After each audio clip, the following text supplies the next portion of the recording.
नमस्कार, किसान समाचार में आप सभी का स्वागत है। सबसे पहले मुख्य समाचार। वित्त मंत्री निर्मला सीतारमण की अध्यक्षता में शनिवार को नई दिल्ली में जीएसटी परिषद की हुई 48वीं बैठक। पेट्रोल में मिलाए जाने वाले इथेनॉल पर कर 18% से घटाकर 5% करने का किया फैसला। जैव ईंधन को मिलेगा बढ़ावा। कच्चे तेल की आयात पर निर्भरता होगी कम। विदेशी मुद्रा की भी होगी बचत। परिषद ने दालों की भूसी पर कर की दर 5% से घटाकर 0 करने का भी किया फैसला।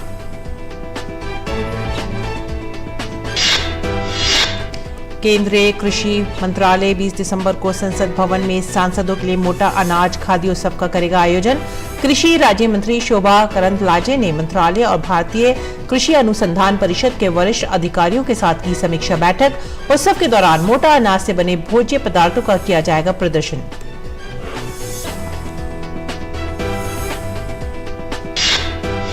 असम के मुख्यमंत्री डॉक्टर हेमंत बिस्वा शर्मा ने 7वें असम अंतर्राष्ट्रीय कृषि बागवानी शो का किया उद्घाटन। कृषि विभाग से गांवों में किसानों के लिए गांव सभा आयोजित करने का किया आह्वान। कहा, सरकार असम में प्राकृतिक खेती को बढ़ावा देने के लिए कर रही है काम।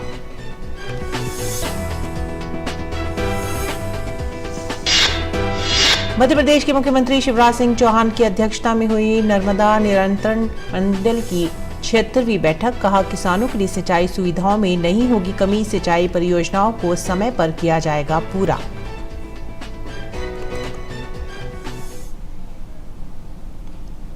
मुख्य समाचार के बाद खबरें विस्तार से। वस्तु और सेवा कर जीएसटी परिषद ने पेट्रोल में मिलाए जाने वाले इथेनॉल पर कर की दर 18% से घटाकर 5% करने का फैसला किया है। इससे जैव ईंधन को बढ़ावा मिलेगा और कच्चे तेल की आयात पर निर्भरता कम होने से विदेशी मुद्रा की बचत होगी। वित्त मंत्री निर्मला सीतारमण की अध्यक्षता में शनिवार को नई दिल्ली में जीएसटी परिषद की 48वीं बैठक में ये निर्णय लिया गया। परिषद ने दालों की भूसी पर कर की दर 5% से घटाकर 0 करने का भी फैसला किया है। जीएसटी परिषद ने अनुपालन में की जा रही कुछ गड़बड़ियों को अपराध की श्रेणी से बाहर रखने पर भी सहमति व्यक्त की है। फर्जी चालानों को छोड़कर अभियोजन शुरू करने के लिए न्यूनतम सीमा को 1 करोड़ से बढ़ाकर 2 करोड़ रुपए कर दिया गया है। परिषद की बैठक के बाद मीडिया को जानकारी देते हुए वित्त मंत्री सीतारमण ने कहा कि बैठक में तंबाकू और गुटखे पर कराधान के बारे में चर्चा नहीं हो सकी। वस्तु और सेवा कर न्यायाधिकरण के गठन पर भी चर्चा नहीं हो पाई। और केंद्रीय कृषि मंत्रालय 2023 को अंतर्राष्ट्रीय मोटा अनाज वर्ष घोषित करने के अवसर पर आगामी 20 दिसंबर को संसद भवन में सांसदों के लिए मोटा अनाज खाद्य उत्सव का आयोजन करेगा। कृषि राज्य मंत्री शोभा करंदलाजे ने इस संबंध में मंत्रालय और भारतीय कृषि अनुसंधान परिषद के वरिष्ठ अधिकारियों के साथ एक समीक्षा बैठक की। मोटा अनाज खाद्य उत्सव के दौरान मोटा अनाज से बने भोज्य पदार्थों का प्रदर्शन किया जाएगा। ये भोज्य पदार्थ सांसदों को भी परोसे जाएंगे। हाल में संयुक्त राष्ट्र में खाद्य और कृषि संगठन ने इटली के रोम में अंतर्राष्ट्रीय मोटा अनाज वर्ष 2023 के आरंभ होने का समारोह आयोजित किया था। संयुक्त राष्ट्र महासभा ने प्रधानमंत्री नरेंद्र मोदी के वर्ष 2023 को अंतर्राष्ट्रीय मोटा अनाज वर्ष घोषित करने का प्रस्ताव स्वीकार किया है। 130 से ज्यादा देशों में मोटा अनाज की खेती की जाती है और 50 करोड़ से अधिक लोगों का ये परंपरागत भोजन है।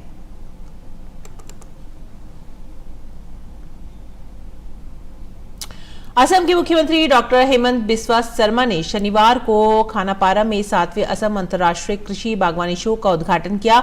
उन्होंने कहा कि आयोजित होने वाली गांव सभाओं का उपयोग प्रगतिशील और भावी किसानों के साथ ज्ञान साझा करने के मंच के रूप में किया जाएगा।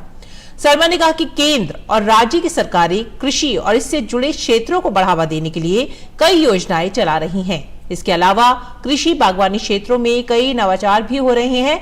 डॉक्टर शर्मा ने कृषि विभाग को पंचायत एवं ग्रामीण विकास विभाग के सहयोग से ग्रामीण क्षेत्रों में किसानों के साथ बातचीत करने और कृषि के लिए सरकारी योजनाओं और नीतियों के बारे में जागरूकता पैदा करने और इसके संबंधित क्षेत्रों के लिए गांव सभा आयोजित करने का आह्वान किया। ग्राम स्तर पर आयोजित होने वाले संवाद कार्यक्रम से जागरूकता पैदा होगी और कृषि नवाचारों और किसानों के बीच के अंतर को कम किया जा सकेगा। मुख्यमंत्री ने कहा कि कृषि बागवानी क्षेत्र में राज्य की क्षमता को साकार करने में 3 दिवसीय शो एक महत्वपूर्ण कदम है। उन्होंने कहा कि असम कुछ अनोखे कृषि बागवानी उत्पादों को उगाता है, जिसमें जोहा चावल, काला चावल, लाल चावल हैं, जिनमें असाधारण औषधीय गुण भी होते हैं। कार्बी आंगलोंग के अदरक और तेजपुर की लीची के बारे में बताते हुए डॉक्टर शर्मा ने कहा कि इन कृषि बागवानी उत्पादों की राज्य और देश के बाहर भारी मांग है। उन्होंने कहा कि असम का नींबू, जो अपनी भरपूर रस सामग्री और विशिष्ट सुगंध के लिए जाना जाता है, कि निर्यात और किसानों को लाभकारी मूल्य प्राप्त करने की उत्कृष्ट गुंजाइश है। मुख्यमंत्री ने कहा कि राज्य ने हाल ही में प्राकृतिक खेती पर नए सिरे से ध्यान केंद्रित किया है। राज्य प्राकृतिक खेती में रसायनों के कम उपयोग का लाभ उठाएगा। इस कार्यक्रम के तहत मुख्यमंत्री ने कहा कि आने वाले 4 वर्षों में 15 जिलों और 150 क्लस्टर को कवर करते हुए प्राकृतिक खेती के तहत 20,000 हेक्टेयर क्षेत्र को कवर करने का प्रस्ताव है। प्राकृतिक खेती के प्रसार और विकास के लिए मास्टर ट्रेनर के रूप में विकसित किए जाने वाले प्रगतिशील किसानों के साथ 5 जिलों में समूहों की पहचान पहले ही पूरी कर ली गई है। और मध्य प्रदेश के मुख्यमंत्री शिवराज सिंह चौहान ने नर्मदा नियंत्रण मंडल की 76वीं बैठक की अध्यक्षता की। मुख्यमंत्री ने कहा कि प्रदेश में किसानों के लिए सिंचाई सुविधाओं में कोई कमी नहीं छोड़ी जाए, अधूरी सिंचाई परियोजनाओं का कार्य समय पर पूरा किया जाए। उन्होंने पिछली बैठक 14 अक्टूबर 2022 के पालन प्रतिवेदन पर चर्चा की, साथ ही विभिन्न कार्यों की निविदा संबंधी चर्चा कर उन्हें समय पर पूरा कराने के निर्देश दिए। बैठक में झिरनिया माइक्रो उद्यान सिंचाई, हरडिया ब्राज, हाट पिपलिया माइक्रो उद्यान सिंचाई, पिपरी माइक्रो उद्यान और मत्स्य देबा बांध सिंचाई परियोजना एवं शेर सिंचाई कॉम्प्लेक्स आदि की निविदाओं एवं कार्यों को समय पर पूरा करने पर विचार विमर्श हुआ। मुख्यमंत्री शिवराज सिंह चौहान की अध्यक्षता में मंत्रालय में Narmada basin projects company limited के संचालक मंडल की बैठक में कंपनी के वित्तीय वर्ष 2022-23 के बजट अनुमान का अनुमोदन एवं वित्तीय वर्ष 2021-22 के लेखे का अनुमोदन भी किया गया।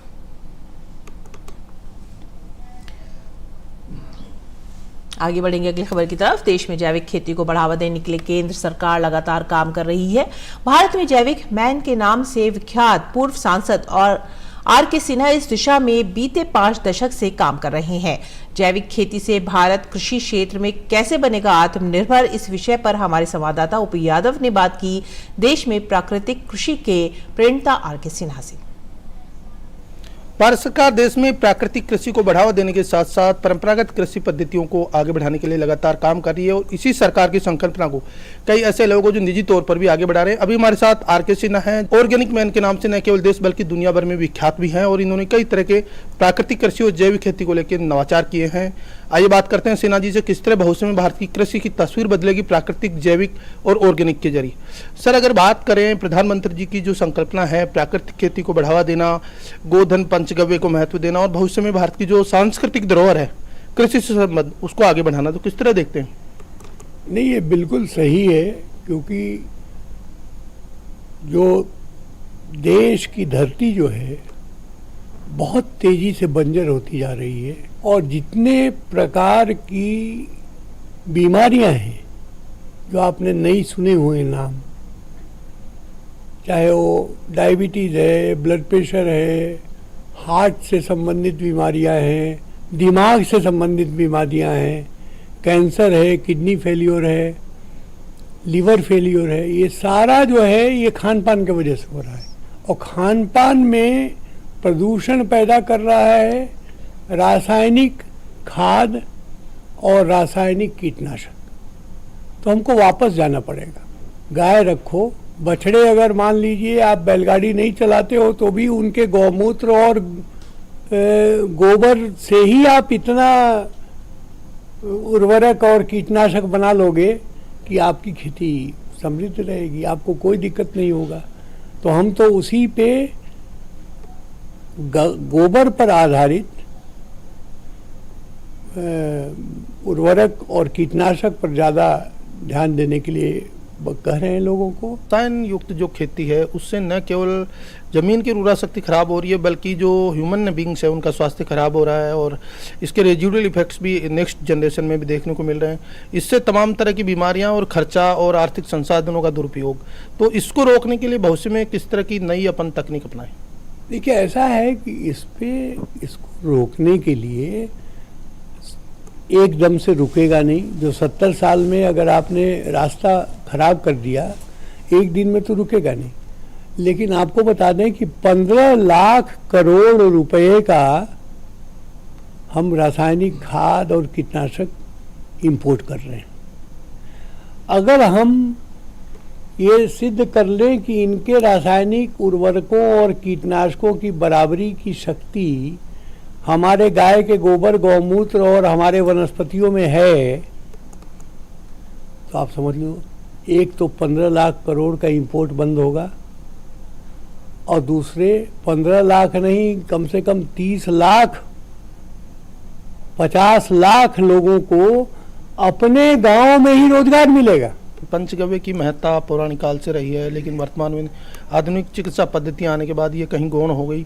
वेस्टर्न कंट्रीज में आज भी इन चीज़ों को फिर से नए सिरे से अपनाया जा रहा है। आयुर्वेद में और यूनानी में तो सारे वनस्पतियों का और गौमूत्र का और गोबर का, गाय के घी का, दही का, ये तो उपयोग है, तो इसलिए तो इसका बढ़ावा मिलेगा। तो ये तो जैविक मैन के नाम से विख्यात प्राकृतिक कृषि के प्रणेता आर.के. सिन्हा, जिनका मानना है कि देश में जैविक खेती को बढ़ावा देने से एक और जहां भूमि की उर्वरा शक्ति बढ़ती है, वहीं दूसरी ओर किसानों की लागत घटने के साथ उन्हें आर्थिक रूप से फायदा भी होता है। मेरे से कैमरामैन किशन चंद्र के साथ मैं OP Yadav, DD news, Delhi.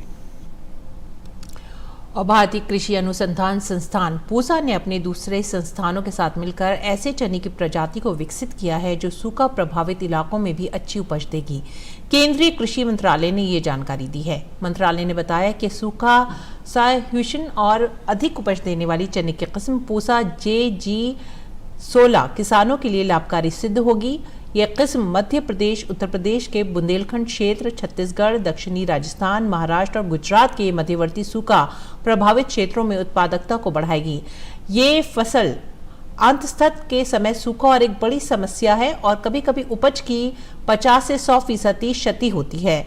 Genomic assisted प्रजनन तकनीकों का उपयोग करते हुए चने की किस्म ICC 4958 से सूखा सह्यूषण जीन का पैतृक प्रजाति में सटीक हस्तांतरण करके इस किस्म को विकसित किया गया है। अखिल भारतीय अनुसंधान कार्यक्रम के द्वारा राष्ट्रीय स्तर पर इस किस्म का परीक्षण किया गया है और इसके अत्यधिक सूखा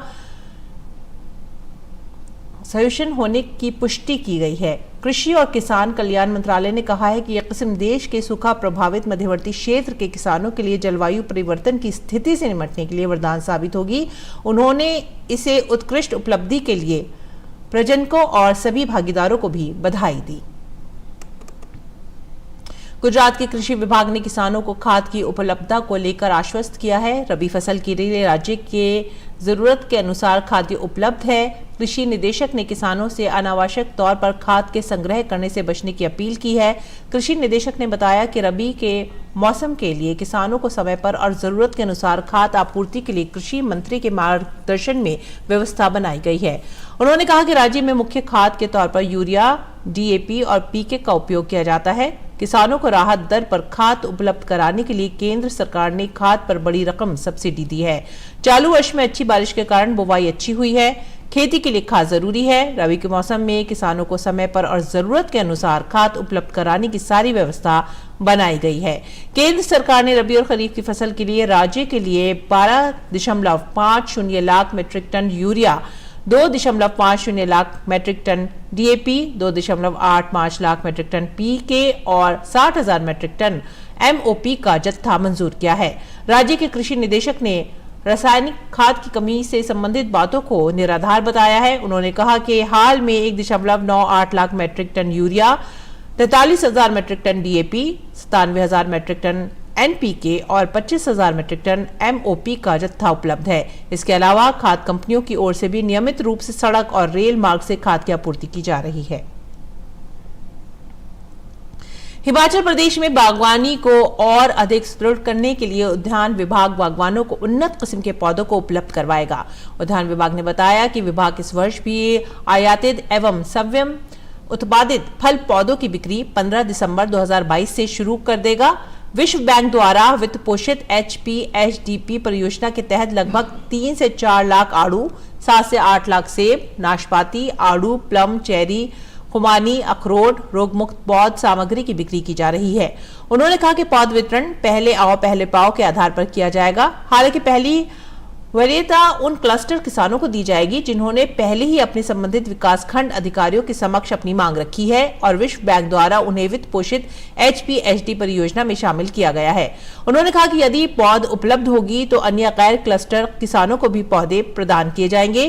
पौध उचित पैकिंग के पश्चात किसानों के घर द्वार पर उपलब्ध करवाई जाएगी। बिक्री दर का विवरण विभागीय वेबसाइट पर उपलब्ध है। विभिन्न स्वयं उत्पादित एवं आयातित रूट स्टॉक पर सेब, नाशपाती, आड़ू पौध की बिक्री दर 400 रुपए प्रति पौध निर्धारित की गई है, जबकि विभाग द्वारा सेब, चेरी, नाशपाती, प्लम, आड़ू, अखरोट, ग्राफ्टेड पौधे 150 रुपए प्रति पौध बेचे जाएंगे, जबकि सेब के क्लोनल रूट स्टॉक 100 रुपए प्रति पौध की दर से बेचे जाएंगे।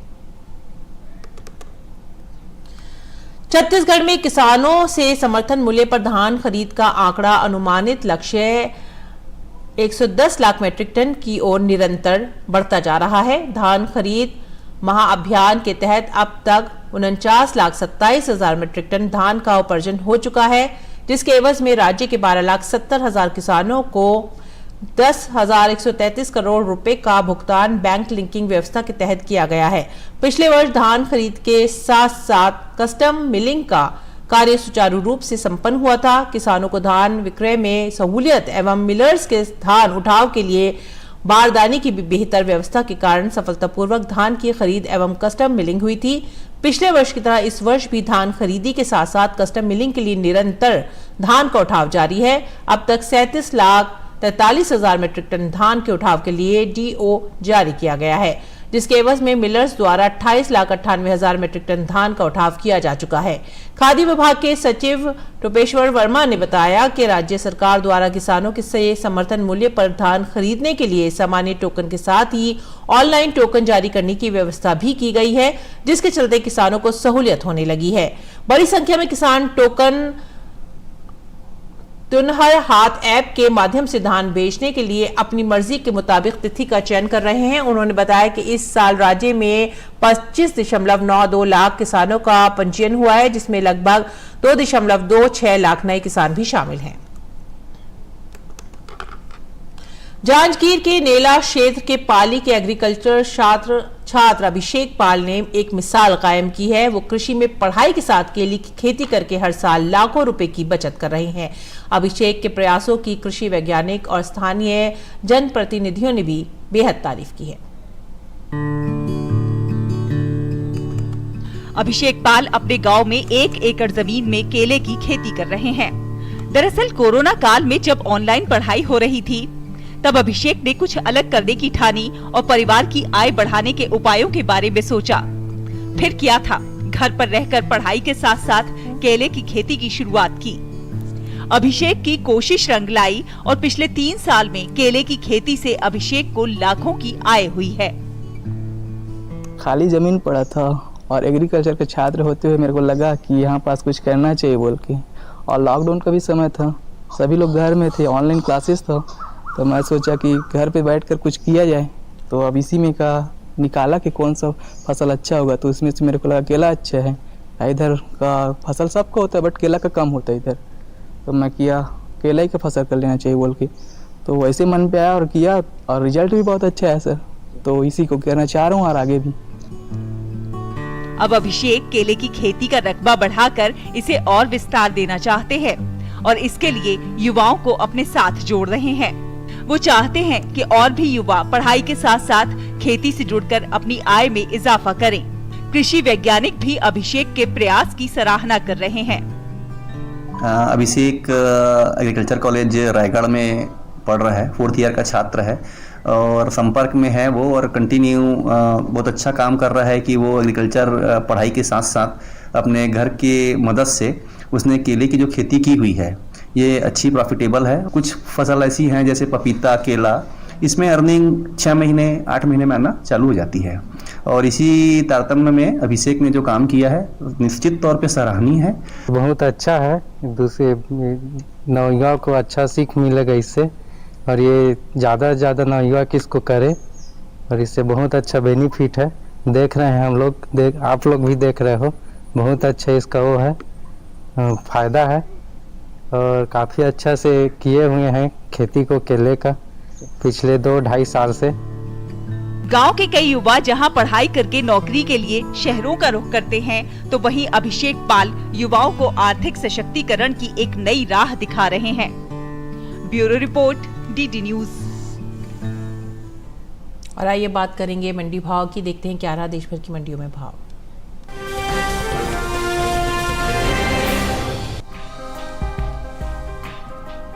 कृषि उपज मंडियों में इन दिनों सरसों की आवक सामान्य है। भाव की बात करें तो शनिवार को कृषि उपज मंडियों में सरसों के सौदों में मजबूती के साथ कारोबार हुआ। हालांकि कुछ मंडियों में इस दौरान सरसों के भाव में नरमी देखने को मिली, वहीं कुछ मंडियों में इसके भाव स्थिर रहे। हाजिर भाव पर नजर डालें तो एकमार्क नेट के अनुसार गुजरात की राजकोट मंडी में 16 दिसंबर को सरसों का भाव रहा 5,625 रुपए। 17 दिसंबर को इसके भाव बिना किसी बदलाव के 5,625 रुपए पर टिके रहे। वहीं राजस्थान की सूरतगढ़ मंडी में सरसों के सौदों में बढ़त के साथ कारोबार हुआ। यहां 16 दिसंबर को सरसों का भाव था 5,750 रुपए। 17 दिसंबर को इसके सौदे 55 रुपए मजबूत होकर 5,805 रुपए पर हुए।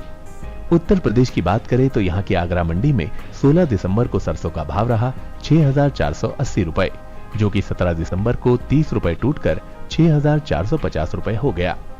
इसी तरह लखीमपुर मंडी में 17 दिसंबर को सरसों का भाव 20 रुपए लुढ़ककर 6,550 रुपए से 6,530 रुपए हो गया। चालू रबी सीजन में सरसों की बुआई निर्धारित लक्ष्य से आगे चल रही है। कृषि मंत्रालय की ओर से साल 2022-23 के लिए जारी ताजा आंकड़ों के अनुसार अब तक रबी सरसों की बुआई 70,89,000 हेक्टेयर में हो चुकी है, जबकि बीते साल इस दौरान बुआई का क्षेत्रफल 61,96,000 हेक्टेयर रहा था। यानी इस साल रबी सरसों की बुआई बीते साल के मुकाबले 8,93,000 हेक्टेयर आगे है।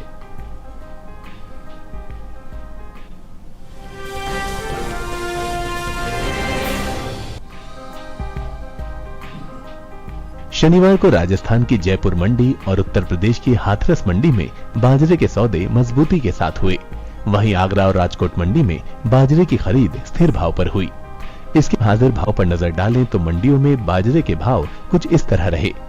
गुजरात की राजकोट मंडी में बाजरे का कारोबार बिना किसी फेरबदल के साथ हुआ। यहाँ 16 और 17 दिसंबर को बाजरे का भाव 1,750 रुपए पर टिका रहा। राजस्थान की जयपुर मंडी में 16 दिसंबर को बाजरे का भाव रहा 2,020 रुपए, जो कि 17 दिसंबर को 68 रुपए की बढ़त के बाद 2,088 रुपए हो गया।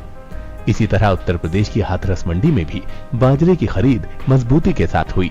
यहाँ 16 दिसंबर को बाजरे का भाव रहा 2,340 रुपए, जो कि 17 दिसंबर को 10 रुपए की तेजी के बाद 2,350 रुपए हो गया। वहीं राज्य की ही आगरा मंडी में दोनों दिन यानी 16 और 17 दिसंबर को बाजरा बिना किसी उतार चढ़ाव के 2,350 रुपए पर बिका।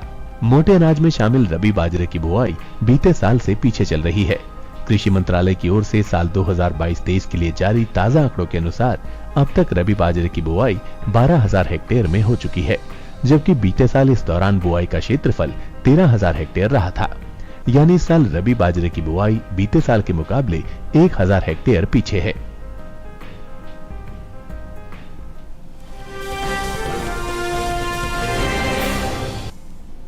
और अब बात करेंगे मौसमी खेती की। किसान इस मौसम में कैसे रखें अपनी खेती का ख्याल, आइए देखते हैं।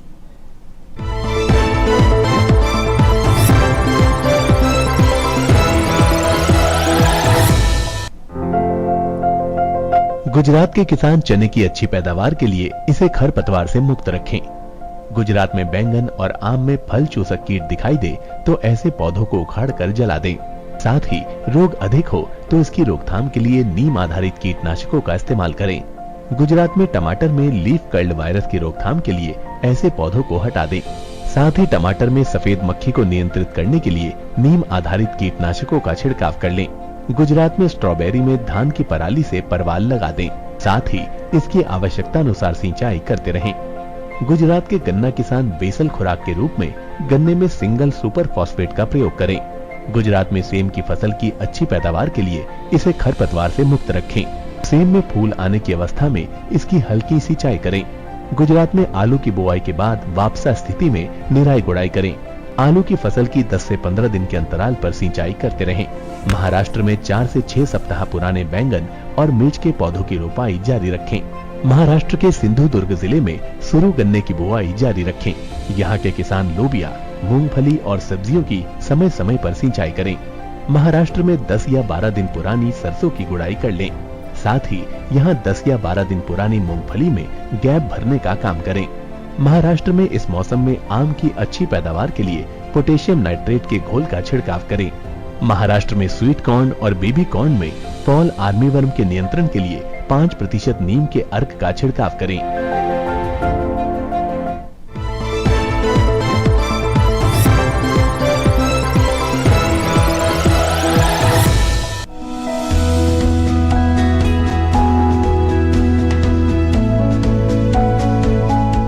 टमाटर के लिए जीवांश वाली बलुई दोमट और दोमट मिट्टी इसके लिए ज्यादा उपयुक्त होती है।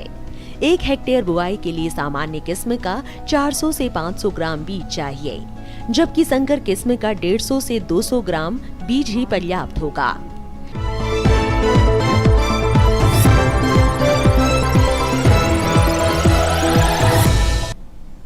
और आइए अब देखते हैं कुछ और खबरें खास खबर में। प्रधानमंत्री नरेंद्र मोदी ने मेघालय के अपने दौरे पर पूर्वोत्तर में कनेक्टिविटी को बढ़ावा देने के लिए कई सड़क परियोजनाओं का किया उद्घाटन और शिलान्यास। IIM शिलांग के नए परिसर सहित कई विकास परियोजनाओं की भी की शुरुआत। रक्षा मंत्री राजनाथ सिंह की उपस्थिति में मुंबई में कार्यक्रम में P-15B स्टेल्थ गाइडेड प्रक्षेपास्त्र विध्वंसक मोरमुगाओ को भारतीय नौसेना में शामिल किया गया। हिंद महासागर क्षेत्र में चीन की बढ़ती मौजूदगी के बीच भारत ने अपनी समुद्री क्षमता को और बढ़ावा देने के लिए स्वदेश निर्मित मिसाइल विध्वंसक INS मोरमुगाओ को भारतीय नौसेना में शामिल किया है।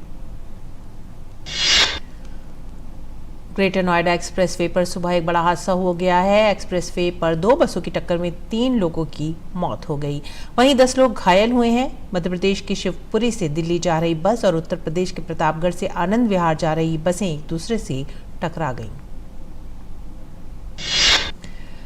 बिहार में जहरीली शराब त्रासदी में मरने वालों की बढ़ती संख्या को देखते हुए राष्ट्रीय मानवाधिकार आयोग ने मौके पर जांच के लिए अपना दल भेजने का निर्णय लिया है। आयोग जानना चाहता है कि इस त्रासदी में पीड़ित लोगों को कहां और किस प्रकार की चिकित्सा सहायता उपलब्ध कराई जा रही है। आयोग ने कहा है कि अधिकतर पीड़ित लोग गरीब परिवारों से हैं और निजी अस्पतालों में महंगा उपचार नहीं करवा सकते। जम्मू कश्मीर के रामबन जिले में जम्मू श्रीनगर राष्ट्रीय राजमार्ग पर निर्माणाधीन 4 लेन की सुरंग ढह गई है। इस घटना में किसी तरह की जनहानि या मशीनरी को नुकसान नहीं हुआ है। रामबन की ओर से लगभग 100 मीटर की दूरी पर 17 दिसंबर की रात को अचानक सुरंग का एक बड़ा हिस्सा ढह गया। पाकिस्तान की ओर से भारतीय सीमा पर ड्रोन भेजने का सिलसिला लगातार जारी है। ताज़ा मामला पंजाब के गुरदासपुर का है। जिले के डेरा बाबा नानक में BSF की चंदू अडाला चौकी पर 250 मीटर की ऊंचाई पर भारतीय क्षेत्र में एक पाकिस्तानी ड्रोन देखा गया, जिसके बाद BSF के जवानों ने ड्रोन पर फायरिंग शुरू कर दी। फायरिंग के बाद ड्रोन वापस पाकिस्तान की तरफ चला गया। उत्तर प्रदेश सरकार ने अमेरिका के ऑस्टिन विश्वविद्यालय में एक $42 अरब के समझौते पर हस्ताक्षर किए हैं। इस समझौते के तहत राज्य में Austin smart city of knowledge नाम की एक परियोजना पर काम किया जाएगा। इस समझौते पर उत्तर प्रदेश सरकार के वित्त मंत्री सुरेश खन्ना और ऑस्टिन विश्वविद्यालय के संस्थापक और अध्यक्ष अशरफ अल मुस्तफा ने सैन फ्रांसिस्को में हस्ताक्षर किए। उत्तर प्रदेश में ठंड ने दस्तक दे दी है। ऐसे में कानपुर में जूलॉजिकल पार्क के अधिकारियों ने चिड़ियाघरों के जानवरों के लिए खास इंतजाम करने शुरू कर दिए हैं। जानवरों को ठंड से बचाने के लिए उनके पिंजरों के बाहर हीटर की व्यवस्था की गई है। इसके अलावा शाकाहारी जानवरों के पिंजरों को पॉलीथीन से ढक दिया गया है और रूम हीटर, बल्ब जैसी चीजों की व्यवस्था भी की गई है। राष्ट्रीय राजधानी दिल्ली समेत उत्तर भारत में ठंड का असर अब दिखने को मिल रहा है। दिल्ली NCR में धुंध दिखाई दे रही है। राजधानी में ठंड का प्रकोप धीरे धीरे बढ़ता जा रहा है। दिल्ली में न्यूनतम तापमान 6 डिग्री सेल्सियस तक पहुंच गया है। वहीं राजधानी दिल्ली में प्रदूषण की स्थिति बहुत खराब श्रेणी में बरकरार है। और इसी के साथ ही हमें दीजिए आज्ञा। नमस्कार।